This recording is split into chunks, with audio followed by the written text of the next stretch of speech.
Halo pemirsa, jika Anda memiliki akun Google, maka Anda secara otomatis bisa langsung mengakses aplikasi-aplikasi bawaan dari Google. Salah satu aplikasi Google yang akan saya bicarakan pada kesempatan ini adalah Google Drive.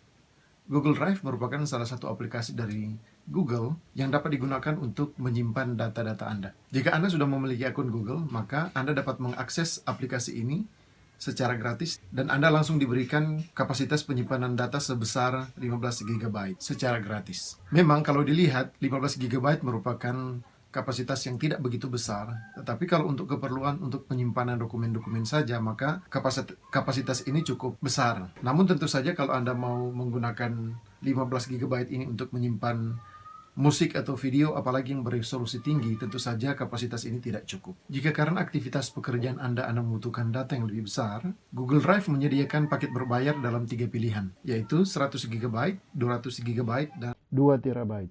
Untuk paket 100 GB, Anda harus membayar 26.900 per bulan atau 269.000 per tahun. Untuk paket 200 GB, Anda harus membayar 43.000 per bulan atau 430.000 per tahun. Sedangkan untuk paket 2 TB, Anda harus membayar 135.000 per bulan atau 1.350.000 per tahun. Dan tentu saja biaya ini dapat berubah sewaktu-waktu. Dapat dilihat dari 3 paket ini bahwa biaya langganan paket data akan menjadi lebih murah kalau Anda berlangganan tahunan. Jadi jika Anda membayar biaya langganan tahunan, maka Anda cukup membayar 10 kali dari biaya bulanan untuk 12 bulan. Selain itu, jika Anda ingin memanfaatkan Google Drive secara maksimal, saya sarankan Anda untuk menginstal aplikasi Drive File Stream, baik untuk yang pengguna Windows maupun yang pengguna Mac OS. Aplikasi Drive File Stream perlu diinstal karena penyimpanan data Google Drive berbasis cloud. Artinya bahwa Anda hanya bisa mengakses data-data ini kalau Anda terkoneksi dengan internet. Tetapi kalau Anda menginstal aplikasi Drive Stream ini, maka Anda bisa memilih mana folder-folder atau file-file yang Anda bisa akses secara offline atau tanpa memerlukan koneksi internet. Sekarang saya akan tunjukkan bagaimana kita membuat folder atau file dalam Google Drive. Jika Anda baru pertama kali masuk ke Google Chrome, Anda akan dibawa ke laman ini. Setelah itu kita sign in dan muncul tampilan seperti ini. Jika tampilan Anda belum seperti ini, maka Anda klik Google Apps yang ada di sebelah kanan atas. Anda klik 9 titik yang ada di situ, dan Anda klik Drive. Jika Anda belum menyimpan apa-apa dalam Drive ini, maka tampilan Anda akan seperti ini. Dari tampilan pertama ini, Anda bisa melihat bahwa selain aplikasi-aplikasi bawaan dari Google Drive, Anda juga bisa menyimpan file-file lain yang bukan file bawaan dari Google Drive. Jadi Anda bisa menyimpan file-file seperti Word, Excel, PowerPoint, video, musik, PDF, dan file-file jenis lainnya. Sebelum saya menunjukkan cara membuat file dan folder untuk penyimpanan data, pertama-tama Anda perhatikan bahwa di bagian kiri bawah dari tampilan ini ada tulisan storage atau penyimpanan, dan bisa Anda lihat bahwa meskipun data saya masih kosong, tapi kapasitas penyimpanan data saya sudah terpakai sebanyak 4,4 GB. Perlu diperhatikan bahwa kapasitas 15 GB ini sudah termasuk data email. Jadi 4,4 GB ini sudah saya pakai untuk keperluan email. Sekarang kita akan coba memasukkan data dalam Google Drive ini, dan yang pertama ingin saya tunjukkan adalah bagaimana cara membuat folder. Untuk membuat folder, silahkan tekan tanda plus new pada bagian kiri tampilan layar seperti ini. Jika Anda ingin membuat folder baru yang kosong, Anda bisa mengklik folder yang ini. Tetapi jika Anda ingin mengupload folder yang sudah ada filenya, yang tersimpan di hard disk komputer Anda, maka Anda mengklik folder upload. Untuk keperluan ini saya akan berikan contoh untuk folder yang masih kosong. Saya akan beri nama latihan. Kemudian saya create.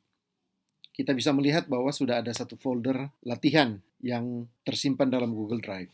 Untuk membuat file, prosesnya sama. Jadi kita tinggal klik tanda plus, new, kemudian kita bisa pilih file apa yang akan kita buat untuk disimpan di sini. Sesungguhnya aplikasi-aplikasi dari Google memiliki kemiripan dengan aplikasi-aplikasi Microsoft. Jadi misalnya aplikasi Google Docs memiliki kemiripan dengan aplikasi Microsoft Word, Google Sheet memiliki kemiripan dengan Excel, Google Slide memiliki kemiripan dengan PowerPoint. Saya akan coba buat satu file Google Docs. Tetapi sebelum saya membuatnya, perhatikan bahwa pembuatan file dalam Google Drive itu akan tersimpan secara otomatis pada folder yang sedang aktif. Misalnya seperti ini.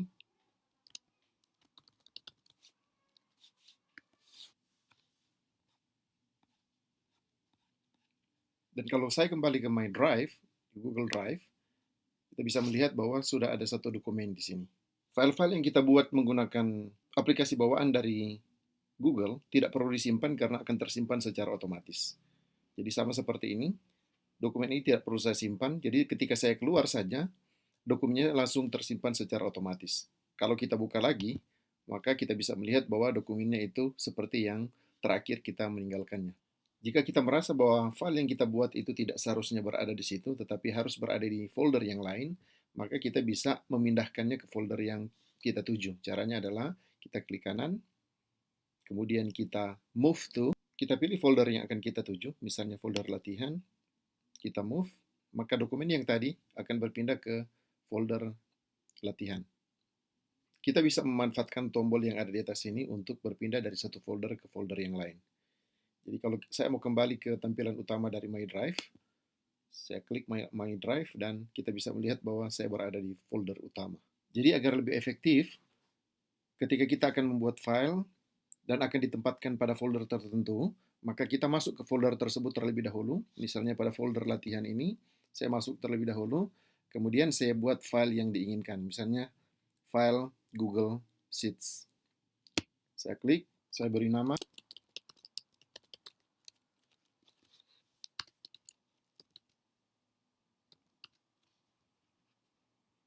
Sekali lagi tidak perlu save, ketika kita keluar, kita bisa lihat bahwa spreadsheet 1 itu sudah berada di folder latihan.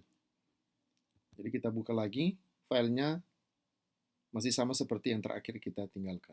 Selain fungsi dasarnya untuk menyimpan data, kelebihan dari penggunaan Google Drive adalah file-file yang disimpan dalam Google Drive bisa kita share dengan orang yang lain yang memiliki akun Google. Jadi misalnya dokumen yang satu ini, saya akan coba share kepada orang lain. Bisa kita buka filenya terlebih dahulu, kemudian kita klik share seperti ini. Kita tuliskan email dari orang yang akan kita share file ini. Misalnya, ketika kita sudah memasukkan email dari orang-orang yang akan kita share file ini, kita bisa menentukan peran dari orang-orang yang kita bagikan file ini. Bisa sebagai editor, viewer, ataupun komentar. Jika kita memilih editor, maka orang yang kita bagikan ini bisa juga mengedit file yang Anda bagikan. Kalau kita pilih viewer, maka orang tersebut hanya bisa melihat file yang kita bagikan, sedangkan komentar, orang tersebut hanya bisa memberikan komen. Jadi kalau Anda ingin memberikan akses full kepada orang yang kita kirimkan file ini, maka kita pilih saja yang editor. Saya akan buka akun yang saya bagikan dokumen ini secara berdampingan. Jika kita membagikan dokumen kita kepada orang lain, maka orang tersebut bisa mengakses file yang kita kirimkan melalui folder Share with Me. Seperti ini. Ya.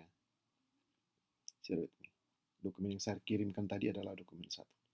Jadi sebaliknya kalau ada orang yang mengirimkan atau membagikan filenya kepada kita, maka kita bisa mengaksesnya dalam Share with Me yang ada di folder Google Drive kita. Ada beberapa kelebihan kalau kita membagikan data melalui Google Drive. Kalau kita membagikan data melalui Google Drive, maka kapasitas file yang akan kita kirim jauh lebih besar dari kalau kita mengirimkannya melalui email. Kalau kita mengirimkan file melalui email, kapasitasnya sangat terbatas. Tetapi kalau kita mengirimkan data melalui Google Drive, maka seberapa besar pun data yang kita kirimkan bisa terkirim. Memang membutuhkan waktu untuk download jika filenya besar. Selain kapasitas data yang bisa kita kirimkan jauh lebih besar ketika kalau dibandingkan dengan kita mengirim melalui email, kelebihan lain dari sharing data melalui Google Drive adalah siapa saja yang kita bagikan file tersebut sebagai editor bisa melakukan pengeditan data secara real time. Saya akan buka dokumen satu ini dalam dua akun saya. Akun yang di sebelah kiri adalah akun yang saya gunakan untuk membagikan data, sedangkan akun yang sebelah kanan ini adalah akun yang menerima atau akun yang dibagikan data tersebut. Baik akun pengirim dan penerima bisa melihat siapa-siapa saja yang aktif atau sedang membuka file yang sedang dibagikan. Dari akun pertama saya bisa melihat bahwa akun ini sedang aktif, ada akun yang sedang aktif. Begitu juga di akun satu saya bisa melihat bahwa ada akun lain yang sedang aktif. Selain itu, kelebihan lain dari sharing data melalui Google Drive adalah kita bisa melakukan perbaikan file secara real time. Jadi misalnya di akun saya, di akun yang dikirimkan, saya akan menghapus paragraf ini. Ketika saya delete atau saya hapus, maka di akun asal saya juga file tersebut atau paragraf tadi sudah terhapus.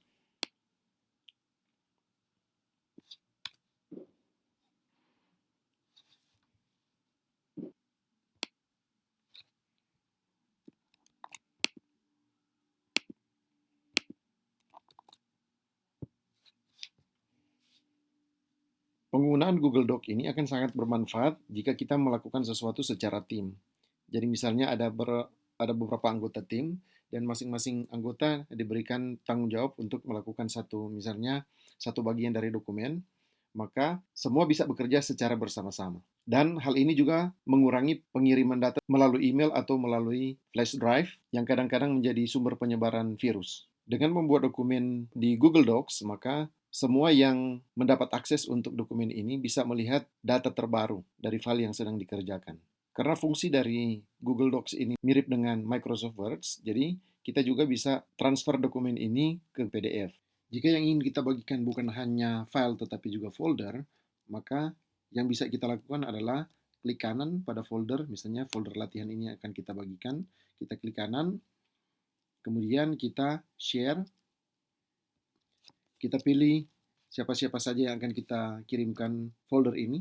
Misalnya, sebelum kita membagikan folder ini, pilihannya sama seperti yang tadi, apakah penerimanya itu kita akan berikan akses penuh, atau hanya sebagai komentar, atau sebagai viewer. Jadi tinggal kita pilih peran dari orang yang akan kita bagikan data ini. Jadi misalnya sebagai editor kita send, dan ketika saya membuka akun saya yang satunya lagi, maka kita bisa melihat bahwa folder latihan juga sudah ter-share. Demikian tutorial singkat mengenai bagaimana kita memanfaatkan Google Drive. Atas perhatian saya ucapkan terima kasih dan semoga bermanfaat.